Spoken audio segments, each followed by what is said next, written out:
اللهم صل على سيدنا محمد يا رب صل وسلم دائما ابدا على حبيبي.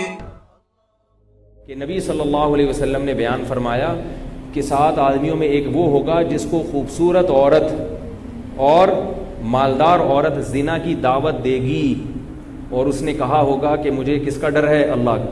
تو اصل میں یہاں بھی جزیات کے ضمن میں ایک اصول سمجھایا جا رہا ہے کہ جہاں گناہ میں کوئی رکاوٹ نہ ہو اور گناہ انتہائی لذیذ ہو، دل چاہ رہا ہو گناہ کرنے کا، وہاں اگر کوئی گناہ چھوڑ دے گا تو اللہ اس کو عرش کے سائے میں جگہ دیں گے، چاہے یہ ہو یا اس کے علاوہ کوئی اور ہو، یہ گناہ ہو یا اس کے علاوہ. شراب پینے کا دل چاہ رہا ہے، بہت دل چاہ رہا ہے، کوئی رکاوٹ نہیں ہے، کوئی رکاوٹ. جیسے زانی کا زنا کا دل کرتا ہے نا، ایسے ہی شرابی کا شراب کا دل کرتا ہے. بہت دل مچل رہا ہے مگر اللہ کی خاطر برداشت کر لے. اور انی اخاف اللہ میں اشارہ ہے کہ گناہ کی طرف رغبت ہے، روکنے والی چیز کیا ہے؟ اللہ کا خوف. کیونکہ نبی نے جو مثال دی ہے نا، وہ یہ نہیں دی ہے کہ عورت اس کو زنا کی دعوت دے اور یہ کہے کہ میرا دل نہیں چاہ رہا، یہ میرے پاس ٹائم نہیں ہے، یہ مجھے رغبت نہیں ہے. نہ نہ نہ، اس نے جواب میں کیا کہا؟ صرف ایک رکاوٹ ہے، وہ کیا ہے؟ اللہ کا خوف. اس کا حساب دینا پڑے گا قیامت کے دن، اس کا حساب دینا پڑے گا. یہ نکلے گا زنا. یہ جو زانی لوگ مزے اڑا رہے ہیں نا زنا کر کر کے اور بتاتے ہیں دوستوں کو، یہ مزے نکل جائیں گے. کیونکہ اللہ تعالیٰ نے ایسے ہی تھوڑی نکاح کا ایک راستہ رکھ دیا. نکاح کرنے میں کتنی مشکلات رکھ دی اللہ تعالیٰ نے. وہ پاگل ہیں جو شادیاں کر کے بیٹھے ہوئے ہیں لوگ جو ہیں اور پٹ رہے ہیں.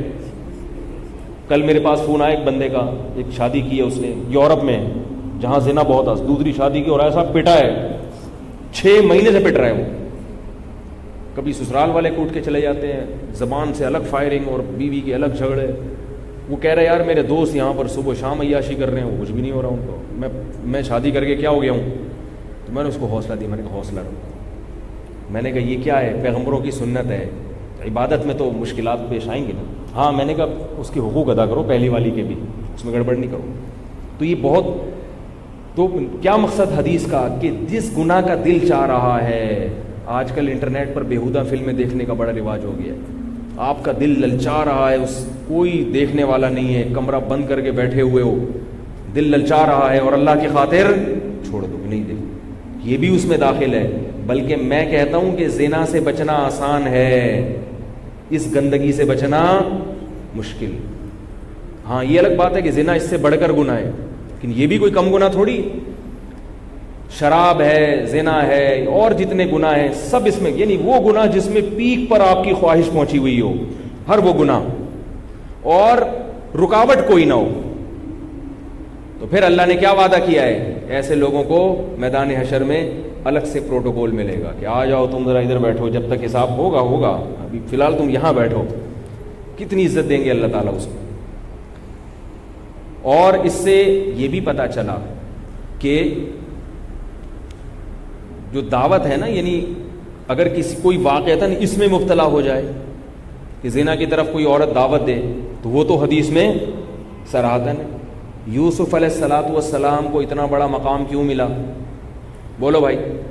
یہ جو آج کل نوجوان لوگ بتاتے ہیں نا کہ یہ کر لیا ہم نے، یہ کیا، یہ عیاشی کی، یہ کر لیا. آج کل تو قصے سناتے ہیں ایک دوسرے کو، اتنی لڑکیوں سے میری دوستیاں اور ایسے میں نے کیا، ایسے، یہ بڑے فخر سے بتاتے ہیں. مجھے ایک بات بتاؤ، یہ چیز اگر قابل فخر ہوتی تو کہیں تو کتابوں میں اس کا تذکرہ ہوتا نا. کبھی زانی کو کوئی پروٹوکول ملا ہے بھائی؟ زانی کی سزا کیا ہے قرآن مجید میں؟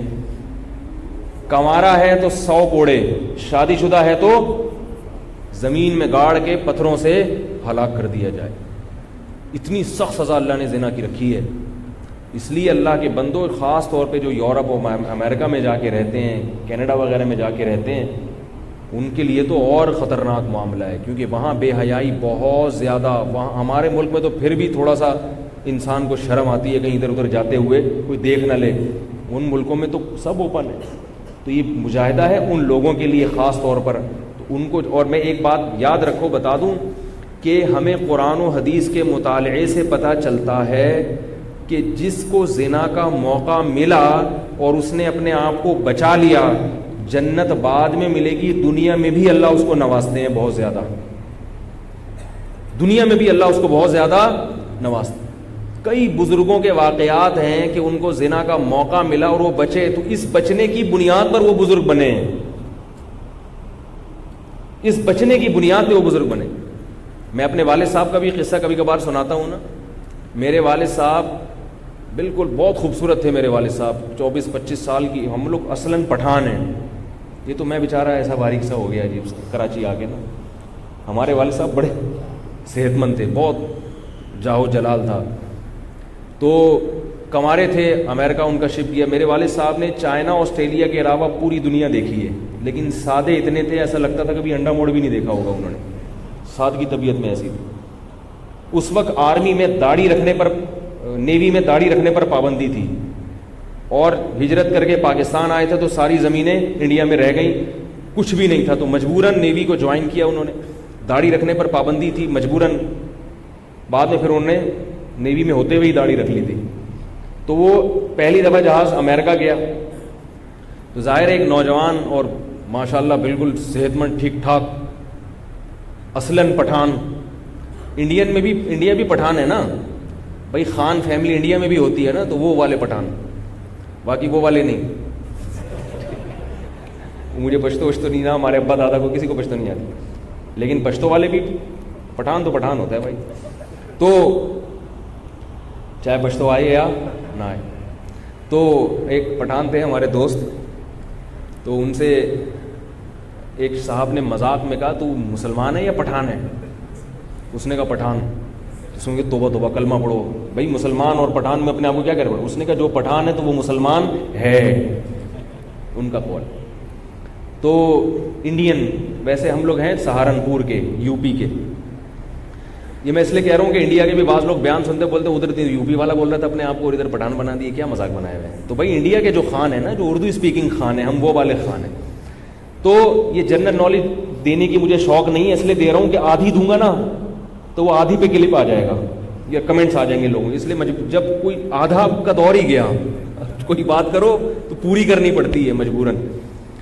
تو والد صاحب ہمارے گئے امریکہ, تو مجھے یہ واقعہ والد صاحب نے تو نہیں سنایا, وہ تو ظاہر اپنے بچوں سے ایسی بات نہیں کریں گے, مجھے کسی اور نے بتایا یہ واقعہ, میرے والد صاحب کے والد. تمہارے والد صاحب امریکہ گئے تھے, تو ظاہر ہے اس زمانے میں یہ چیزیں نہیں تھی, میڈیا اتنا فاسٹ نہیں تھا کہ آج کل تو نیٹ پر اتنا کچھ گندگی دیکھ لی ہوتی ہے کہ وہ جو ہے ان کے لیے یہ سب چیزیں نارمل بن جاتی. اب جس نوجوان نے کبھی یہ منظر دیکھا ہی نہ ہو, اس طرح کی عورتیں, تو وہاں گئے تو ہمارے ایک والد صاحب کے دوست نے بتایا کہ وہاں کسی لڑکی نے ان کو لے گئی کہ میرے ساتھ چلو میرے گھر. اب ظاہر ہے نیا نیا پاکستانی جائے, وہی منظر ہو گیا جو ہم پڑھتے ہیں نا کتابوں میں. تو وہ کہتے ہیں کہ والد صاحب کو راستے میں خیال آیا, جذبات بھی تھے, کوئی روک ٹوک نہیں تھی, ان کو خیال آیا کہ انی اخاف اللہ, کس کا ڈر؟ اللہ کا ڈر. تو کہتے ہیں دروازے سے واپس ہوئے ہیں اور وہ انگریز لڑکی غصے میں بھنا رہی تھی, غصے میں بھنا رہی تھی. راستے سے واپس ہوئے کہ میں یہ کام نہیں کر سکتا, کیونکہ گناہ کا ہلکا پھلکا بھی ارادہ بن جائے اور پھر واپس ٹرن لینا اور مشکل ہوتا ہے, تو چھوڑ چھاڑ کے آ گئے. تو وہ مجھے والد صاحب کے جو ریلیٹیو تھے وہ بتا رہے تھے کہ آپ کے والد صاحب نے بتایا کہ اس کے بعد اللہ نے میری زندگی میں انقلاب پیدا کرا. حافظ قرآن تو تھے والد صاحب پہلے سے, بھول چکے تھے, قرآن ایسے حفظ کیا دوبارہ کہ روزانہ ایک قرآن ختم کرنے کا معمول بنائے, جہاز میں وہ بھی شپ, روزانہ ایک قرآن, بالکل پلٹا کھا گیا. اب اللہ نہ کرے, اللہ نہ کرے اس برائی میں اگر مبتلا ہو جاتے تو آج میں یہاں بیٹھا ہوا ہوتا. جس بچے کو پتا ہو کہ میرا باپ ایسا تھا تو بچہ بھی انہی چیزوں کی طرف جائے گا کہ نہیں جائے گا. بالکل پلٹ گئے, داڑھی بھی رکھ لی. تبلیغ میں اس وقت جڑنا شروع ہوئے جب مکی مسجد میں 2 صفیں ہوتی تھی. تعلق تو تھا علماء کے خاندان سے. میرے والد صاحب کے جو والد تھے, یعنی میرے دادا حضرت ان کا نام تھا محمد شفیع خان, انہوں نے 60 سال ایک مدرسے میں پڑھایا ہے ہندوستان کے, ایک ہی جگہ بچوں کو قرآن حفظ کرواتے تھے. ان کے جو والد تھے وہ حضرت رشید احمد گنگوئی رحمۃ اللہ علیہ سے بیعت تھے, یعنی میرے جو پردادا تھے تو خاندان تو تھا مگر امریکہ جا کے کیا ہونا شروع ہو گئے, کھسکنا. اللہ نے اس آزمائش سے بچایا, بالکل زندگی کیا ہو گئی, پلٹ گئی. تو یہ ایک واقعہ تھا کہ جس کی وجہ سے اللہ نے پھر ہمارے گھر میں, پھر والد صاحب جب پلٹے انہوں نے کہا ٹی وی بھی نہیں آئے گا گھر میں. ہمارے گھر میں کبھی ٹی وی آیا ہی نہیں. بچپن میں ہم پتلی گلی, اسی وجہ سے مجھے یاد ہے یہ جو میں بیان میں بار بار کہتا ہوں نا, پتلی گلی, ایک پتلی گلی تھی, وہاں سے نکل کے ہم ڈرامہ دیکھ کے آتے تھے, چپکے سے آگے ایسے بن جاتے تھے چہرے پہ آرٹیفیشل نور وور لگا کے نا, تاکہ ابا سمجھے ماشاء اللہ لگ رہا ہے کہ مدنی مسجد سے آ رہا ہے. تو وہ ایسے وہ ڈرامے بھی اس زمانے میں کیسے ہوتے تھے آپ کو پتہ ہے. تو لیکن خیر اس سے بھی اللہ نے چھڑوائی دی, مدرسے میں چلے گئے تو وہ بھی صحیح ہو گیا. تو یہ تو میرے والد صاحب کا واقعہ ہے. اس کے علاوہ بزرگوں کے واقعات ہیں. یوسف علیہ السلام کا دیکھو نا, چاروں طرف سے اس نے دروازے بند کر کے دعوت دی. یوسف علیہ السلام کے پاس تو بھاگنے کا کوئی راستہ ہی نہیں تھا. جب چاروں طرف سے دروازے بند ہوں اور ایک خوبصورت بادشاہ کی بیوی معمولی نہیں ہو سکتی, خوبصورت عورت دعوت دے رہی ہے, اب کیا رکاوٹ ہے, اور اسی گھر میں پلے بڑے ہیں. لیکن کیا کہہ رہے ہیں, معاذ اللہ, اللہ کی پناہ, انہو ربی احسن مثوایا, وہ میرا خدا ہے جس نے کنویں سے نکال کے مجھے بادشاہ کا محل دے دیا, اتنا مجھ پر احسان کیا, اس رب کی میں ناشکری کروں. اللہ پوچھے گا نا کہ تو کنویں میں مر گیا تھا, پڑا ہوا تھا, اے یوسف میں نے مسافروں کو بھیج کے نکلوایا, پھر تو مصر کے بازاروں میں غلاموں کی طرح بک چکا تھا, میں نے تجھے بادشاہ کے محل تک پہنچا کے ایسی عزت دی اور ٹھکانہ دیا, اب کیا کر رہا ہے کہ تو میری نافرمانی کر رہا ہے. کیا فرمائے, معاذ اللہ, اور بار بار کہہ رہے. پھر ان عورتوں نے دھمکیاں دی ہیں کہ اگر, اور بھی شہر کی عورتیں جمع ہو گئیں. جب یوسف علیہ السلام کو پہلے تو دیکھا نہیں تھا نا, قرآن کے الفاظ ہیں نا کہ وقال نسوۃ فی المدینۃ امرأۃ العزیز تراود فتاها عن تراود فتاہ قال نسوۃ فی المدینۃ امرأۃ العزیز تراود فتاہ, کیا الفاظ ہیں, ہاں تراود فتاها عن نفسه, کہ ورغلا رہی ہے ایک نوجوان کو. تو شہر کی عورتوں نے یہ کہنا شروع کر دیا کہ بادشاہ کی بیوی ہو کے کس پہ عاشق ہو رہی ہے, گھر کے نوکر پہ, گھر کے غلام. ارے بھائی تو عاشق ہوتی تو کسی فلم کے ہیرو پر ہو جاتی, اس زمانے کی جو بھی فلمیں ہوتی ہوں گی, یا کوئی شہزادے پر عاشق ہو جاتی. کس پر ہوگی؟ اس کی مثال بالکل ایسے جیسے کسی کو گھر میں کام کرنے والی ماسی پہ عشق ہو جائے, تو لوگ کیا کہتے ہیں کہ مارکیٹ میں عورتیں کم ہیں عشق کرنے کے لیے, اپنے گھر کی ماسی پہ عاشق ہو گیا, وہ ذلت محسوس کرے گا نا. تو شہر کی عورتیں کیا کہہ رہی ہیں کہ یہ جناب بادشاہ کی بیوی ہو کے عاشق کس پہ ہو رہی ہے, غلام پہ عاشق ہو رہی ہے. تیرا اتنا ہینڈسم بادشاہ ملا ہوا ہے تجھے, ٹھیک ہے چلو گورنر پہ ہو جاتی, اول تو ہوتی کیوں, تیرا تو میاں ہے. تو لیکن اگر ہونا بھی تھا چلو ہم سے مشورہ تو لے لیتی, ٹھیک ہے نا, وہ سب یہ کہنا چاہ رہی تھی. تو اب وہ انہوں نے کیا کہا, اب اس کو ذلت محسوس ہے. بس یہ واقعہ سنا کے میں بیان ختم کرتا ہوں. اب بادشاہ کی بیوی کو اپنی انسلٹ محسوس ہوئی کہ یار یہ مسئلہ خراب ہو گیا, میرے اوپر ایسی ایسی تہمتیں لگ رہی ہیں. تو اس نے کیا کہا کہ میں یوسف کی زیارت کرواؤں گی, ان کو پھر مشورہ دوں گی. تو قرآن کے الفاظ ہیں, مختصر سنا رہا ہوں, کہ وہ دعوت دی اور سب کو بٹھایا, ہاتھ میں ان کے چھریاں پکڑا دیں, اور یوسف علیہ السلام سے کہا کہ یہاں سے نکل کے جاؤ. یوسف علیہ السلام جیسے ہی وہاں سے گئے ہیں, قرآن کی الفاظ کے ہیں قلنا حاشا للہ ما ھذا بشرا, کہ اللہ کی قسم یہ انسان نہیں ہے, اور مبہوت ہو کے اپنے ہاتھ زخمی کر دیے, ہاتھوں پہ چھریاں چل گئیں, پتہ ہی نہیں چل رہا تھا سیب کاٹ رہی ہیں کہ ہاتھ کاٹ رہی ہیں, ایسے ہی مبہوت ہو گئی. حدیث میں آتا ہے کہ نبی صلی اللہ علیہ وسلم, صحیح حدیث ہے, آپ معراج کی رات حضرت یوسف علیہ السلام سے ملے. جب نبی صلی اللہ علیہ وسلم نے یوسف علیہ السلام کو دیکھا تو فرمایا جتنا حسن اللہ نے اس کائنات میں تقسیم کیا ہے نا انسانوں میں, اس میں سے آدھا اکیلے یوسف علیہ السلام کو دیا ہے. یہ اللہ کا ایک معجزہ تھا, یہ اللہ کی طرف سے یوسف علیہ السلام کو ایک معجزہ, اکیلے وہ آدھا کس کو دیا ہے, یوسف علیہ السلام. تو کیا یعنی کیا حسن ہوگا. تو وہ انگلیاں کاٹ ڈالی اور پھر کہنے لگی ذالکن الذی لمتننی فی, یہ ہے وہ نوجوان جس کے بارے میں تم مجھے کہتی تھی, مجھے ملامت کر رہی تھی. اب شیر ہو گئی نا کہ بھئی اب تو میرا حق ہے عشق کرنے کا. ایسا ایسا اللہ نے حسن دیا اس کو. تو پھر وہ کیا, وہ تمام عورتیں مل کر یوسف علیہ السلام کو ورغلانے لگیں. کتنی بڑی آزمائش ہے. اب تو انسان کہتا ہے, اور پھر دھمکیاں بھی دینے لگی کہ اگر تم نے بات نہ مانی جیل میں بھجوا دیں گے. کوئی اور ہوتا کیا کہتا, بھائی اب تو میں مجبور ہوں یار, جیل میں کون جائے گا یار. یہی ہوتا نا. یوسف علیہ السلام نے, یہ میں بتا رہا ہوں زنا کتنی گندی اور غلیظ چیز ہے. یوسف علیہ السلام کیوں دور بھاگ رہے ہیں؟ انہوں نے کہا ایک دفعہ یہ دھبا لگ گیا, ایک دفعہ یہ زنا کا دھبا لگ گیا تو دامن کیا ہو جائے گا, داغدار. ایک دفعہ بھی نہ لگے یہ دھبا زندگی میں. جن لوگوں نے کبھی زنا نہیں کیا ان کو اللہ کا واسطہ دے کے کہتا ہوں, اللہ سے دعائیں مانگا کرو, اے اللہ اس دامن کو پاک دامن کر کے ہی قبر میں لے جانا.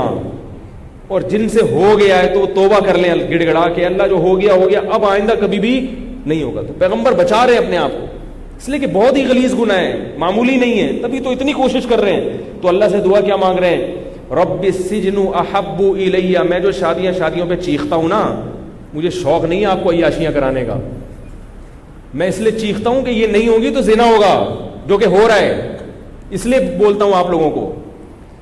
تو اور آپ سے اس کے کوئی پیسے نہیں لیتا نہ مجھے اس کے کوئی پیسے ملتے ہیں, بدنامی الگ ہوتی ہے. لوگ کہتے ہیں ہر دفعہ گھما پھرا کے ادھر لے آتا ہے, بدنامی الگ ہو رہی ہے. تو کیا کریں بھائی, لوگوں کے حالات دیکھ رہے ہیں نا. تو یوسف علیہ السلام کیا کہہ رہے ہیں, رب السجن احب الیہ, ہے اللہ جیل جانا مجھے محبوب ہے, میں جیل برداشت کر لوں گا. جس گناہ کی دعوت دے رہے ہیں اللہ تو بچا لے. وَإِلَّا تَصْرِفْ عَنِّي كَيْدَهُنَّ, اے اللہ اتنی شدید آزمائش میں ہوں, اتنی ساری عورتیں, اور وہ ظاہر ہے وہ اونچے خاندانوں کی عورتیں تھیں, اونچے خاندانوں کی اکثر خوبصورت بھی ہوتی ہیں.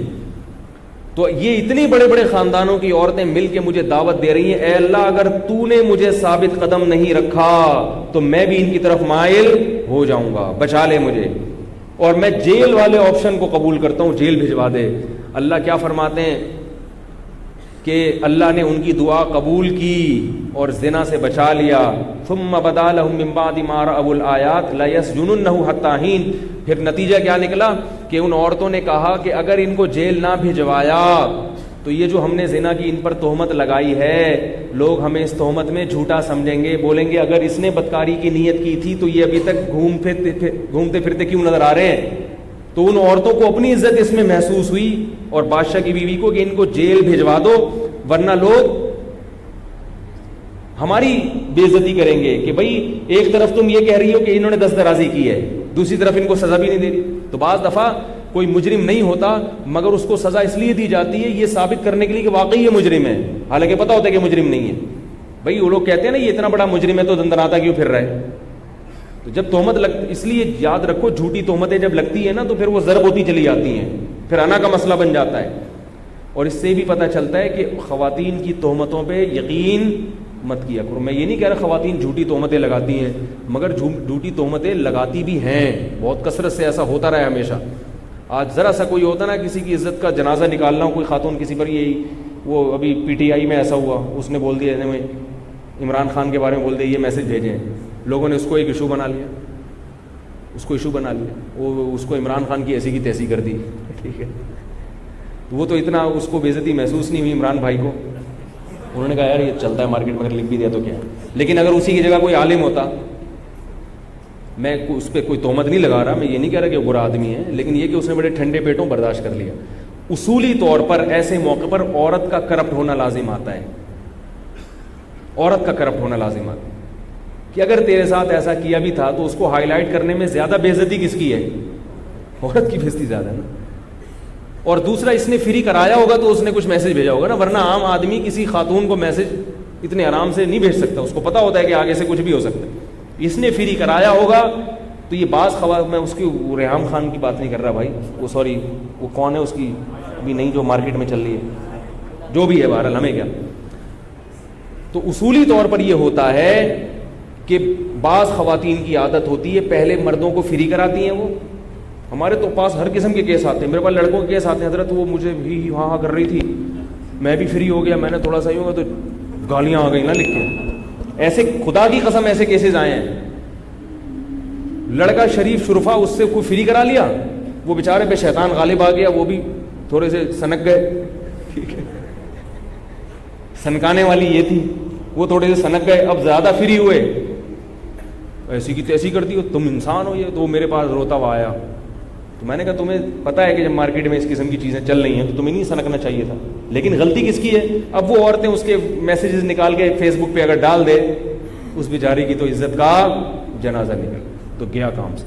تو اتنی جلدی عزتوں کے جنازے نہ نکالا کرو, اور خواتین کے کہنے پر اتنی جلدی نہ آیا کرو. میں یہ نہیں کہہ رہا کہ لازمی, بعض دفعہ صحیح کیسز بھی ہوتے ہیں, لیکن پہلی بات تو ہے کہ شریعت نے کسی کے ذاتی معاملات میں پڑھنے کی ہمیں اجازت دی نہیں. اس نے کس کو چھیڑا, ہم سے نہ قیامت میں سوال ہوگا نہ دنیا میں. جو جس کو چھیڑ رہا ہے اپنے خرچے پہ اگر چھیڑ رہا ہے, اللہ اس سے حساب لے لے گا. ہاں وہ لڑکی کو چاہیے اپنے ابا کو بتائے, ابا یہ مجھے چھیڑ رہا ہے. ابا کو بتا نہیں رہی, فیس بک پہ ڈال رہی ہے, تو یہ غلط ہے. ابا کو بتاؤ, ابا جا کے کوٹ دیں گے اس کو. ابا نہیں کوٹ رہے, بھائی ہیں, چاچا ہیں, ماموں ہیں, ان کو بتاؤ. یوٹیوب پہ نہ ڈالو. جو عورت اس طرح کر رہی ہے وہ عورت خود کرپٹ ہے, سمجھ رہے ہو؟ اسی طرح جو مرد کر رہا ہے, کسی عورت کو بدنام کر رہا ہے, وہ بھی کرپٹ ہے, وہ بھی کرپٹ ہے. تو یوسف علیہ السلام جو کہہ رہے ہیں مجھے جیل محبوب ہے, تو میں بس بات کو ختم کرتا ہوں. کیوں کہہ رہے ہیں جیل محبوب ہے؟ اس لیے کہ حالانکہ ان کو پتہ ہے جیل میں پتہ نہیں کتنے سال پڑا رہا ہوں میں, ایسا نہ ہو موت ہی جیل میں ہو. وہ جانتے تھے کہ زنا بہت گندی چیز ہے, بہت غلیظ چیز ہے, تو وہ اپنے دامن کو گندا نہیں کرنا چاہتے. تبھی تو اللہ نے نوازا ان کو, اور اللہ نے بچایا, اللہ نے نوازا, پھر جیل سے نکلنے کا انتظام بھی کیا. پھر اللہ تعالیٰ نے مصر کا بادشاہ بنا دی. پھر جہاں چاہے شادی کریں, جب بادشاہ بن گئے. اب لوگ پوچھتے ہیں کہ پھر زلیخا سے شادی ہوئی تھی کہ نہیں ہوئی تھی. بھائی اگر بادشاہ تو بعد میں مر گیا تھا, اور میری رائے یہ کہ ہو گئی تھی, کسی کتاب میں کوئی دلیل نہیں ہے, میرا خیال ہے کہ ہو گئی تھی. اس لیے خیال ہے کہ پہلی بات تو یہ کہ بادشاہ تو مرا تھا, کیونکہ مصر کے بادشاہ یوسف علیہ السلام بن گئے تھے, ظاہر ہے اصل بادشاہ مر گیا ہوگا نا, بادشاہ بھی مر گیا تھا. اس کی بیوی بھی بیوہ ہوئی تھی. اب ایک اشکال ہو سکتا ہے بیوی پہلے مری ہو, ایسا مارکیٹ میں بہت کم ہوتا ہے. اکثر بیوہ ہونے کی رپورٹیں آتی ہیں, مردوں کے رنڈوے ہونے کی رپورٹیں بہت کم آتی ہیں. یہ صدیوں سے چلا آ رہا ہے. آج بھی دیکھ لو آپ کہ بندہ پہلے مرے گا, اللہ ماشاء اللہ کہیں کہیں اس کے خلاف ہوتا ہے, بندہ پہلے مرتا ہے. وہ کیوں مرا, ٹینشن سے مرا, کیا ہوا, ہم اس گہرائی میں نہیں جاتے. لیکن جب تک بندہ مرتا نہیں ہے, خواتین اتنے آرام سے جاتی نہیں ہیں دنیا سے. اس کی ایک وجہ یہ بھی ہوتی ہے کہ ان کی عمر کم, ان کی زیادہ, لیکن اور دوسری وجوہات پہ بھی کبھی تنہائی میں بیٹھ کے غور کیجیے گا, ٹھیک ہے نا. تو لگتا ایسا ہے کہ زلیخا نے اتنی ٹینشن دی ہوگی اس میاں کو کہ وہ میاں دار فانی سے کوچ کر گئے. اب ظاہر ہے جب کوچ کر گئے تو اس کے لیے اسلام قبول کرنے میں کتنا ٹائم لگا ہوگا زلیخا کو, اور پہلے تو غیر مسلم سے نکاح بھی جائز تھا, تو پھر ہو گیا ہوگا نکاح. تو اب حلال طریقے سے اللہ نے یوسف علیہ السلام کو دے دی ہوگی, نہیں بھی دی ہوگی تو ایک سے ایک. مصر میں اس زمانے میں تو 4 سے بھی زیادہ کی اجازت تھی, اور پیغمبروں کی سنت یہ رہی ہے کہ وہ نکاح کی ہمیشہ کثرت کرتے ہیں. تو اللہ نے قرآن میں اسی لیے کہا کہ جو جن کا نکاح نہیں ہوا وہ زنا مت کریں, پاک دامنی سے رہیں, بد نظری سے بچیں, عن قریب اللہ انتظام کر دے گا. اللہ نے امید دلائی ہے سورہ نور میں. تو اس لیے اپنے آپ کو اس گندگی غلاظت سے بچاؤ, دنیا بھی سکون سے گزرے گی اور اللہ کا عرش کا سایہ بھی ملے گا. اور چھوٹی سی آخری بات, زانی کی زندگی میں سکون نہیں ہوتا, یا اس کی جو گھریلو زندگی ہے نا وہ تباہ ہو جاتی ہے. گھریلو زندگی تباہ ہو جاتی ہے. ایک تو بیوی سے محبت نہیں رہتی اس نے, کیونکہ ایک دفعہ جب زنا کرتا ہے تو پھر بار بار کرتا ہے. تو جو آدمی اتنی عورتوں کا عادی ہو گیا اس کو بیوی اچھی لگے گی, اس کو تو بیوی تو پرانا ماڈل لگے گا, یار یہ کیا مصیبت پالی ہوئی ہے میں نے. جب بیوی کی محبت نہیں ہوگی گھر میں, دل میں, تو پھر کیا ہوگا, اولاد کی صحیح تربیت, گھر میں دل ہی لگے گا. جس کا گھر میں دل لگتا ہے تو بچے صحیح سدھرتے ہیں. کتنے مرد ہیں گھر میں ٹائم ہی نہیں دے رہے, شارٹ ہی رہتے ہیں ہر وقت مارکیٹ سے. بچوں کو محبت ہی نہیں, کبھی بچوں کو پیار کرنے کی نوبت نہیں آتی, تو بچے بگڑ جاتے ہیں, باغی ہو جاتے ہیں. تو گھر میں آتے ہیں تو پھر لڑکیوں سے SMS پہ باتیں شروع, پھر بھی بچوں کو ٹائم نہیں دیتے. یہ سب کچھ ہو رہا ہے گھروں میں. دوستیاں, جب زائدہ دوستیاں لگاتا ہے تو زنا بھی کرتا ہے پھر, تو اس کی گھریلو لائف کیا ہوتی ہے, تباہ ہو جاتی ہے. اور تھوڑے دنوں میں یہ زنا کی طاقت بھی ختم, کیونکہ اللہ نے انسان کو محدود طاقت دے دی ہے. ساری زندگی کوئی بھی جوان نہیں رہ سکتا. پھر گولیاں کھانے پر آ جاتا ہے تھوڑے دنوں میں, گولیاں کھا کے گردے خراب کر دے گا, پھیپھڑے خراب کر دے گا, اور پھر برین ہیمریج سے مر جائے گا. لوگ تو کہیں گے حضرت دار فانی سے پتہ نہیں کس وجہ سے کوچ کر گئے, اللہ کو پتہ ہوگا کہ یہ کس وجہ سے کوچ کر کے گئے. تو وہ یہ حالات ہو جاتے ہیں. اس لیے دنیا بھی تباہ, اور جو زنا سے بچتا ہے اس کی گھریلو لائف بہت اچھی. اتنا اس کو سفر پہ جائے گا تو پھر گھر کی طرف بھاگے گا، یار گھر یاد آ رہا ہے. بہانہ بچوں کا ہوتا ہے، بچے یاد آ رہے ہیں، معاملہ کچھ اور ہوتا ہے. تو یہ بھی اچھی نعمت ہے نا، اللہ کی نعمت ہے اللہ کی. تو اس لیے جو زنا سے بچنے والے، لڑکیوں سے دوستیوں سے بچنے والے، وہ گھریلو لائف میں بڑے خوش و خرم زندگی گزارتے ہیں. جن کو زنا کی یا لڑکیوں سے دوستیوں کی عادت پڑ گئی، گھریلو زندگی تباہ، تھوڑے دن کی عیاشی، اس کے بعد تباہی. اور بچوں کی دل سے بھی باپ کا وقار نکل گیا. بچہ تمیز سے بات ہی نہیں کرتا باپ سے، بولتا ہے اس کا کردار ہی ٹھیک نہیں ہے، کیا بات کرے گا اس سے. بچے بھی پھر ایسے ہی ہو جاتے ہیں. تو یہ ہوتا ہے. اللہ تعالی ہم سب کی حفاظت فرمائے.